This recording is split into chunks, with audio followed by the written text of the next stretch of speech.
এই ৮টি লক্ষণ বা উপসর্গ যদি আপনার শরীরে বিদ্যমান থাকে তাহলে বুঝতে হবে ডায়াবেটিস আপনার শরীরে করা নাড়ছে, অথবা বুঝতে হবে আপনার রক্তে শর্করা বা সুগার বা চিনির মাত্রা বেড়ে গিয়েছে।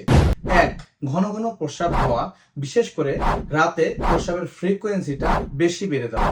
২. অত্যাধিক পরিমাণে তৃষ্ণা বা পিপাসা লাগা, অর্থাৎ আপনি পানি খেয়েছেন এরপরও একটু পরে পরে গলা শুকিয়ে যাওয়া। ৩. ঘন ঘন ক্ষুধা লাগা, বিশেষ করে মিষ্টি খাবারের প্রতি ঝোঁক বেড়ে যাওয়া। ৪. চোখে ঝাপসা দেখা। ৫. সবসময় প্রচন্ড ক্লান্তি বা শরীরের মধ্যে দুর্বলতা অনুভব করা। ৬. অল্প সময়ের মধ্যে অথবা সাম্প্রতিক সময়ে ওজনের বড় ধরনের পরিবর্তন হওয়া, সাধারণত ওজন বেড়ে যাওয়া। ৬.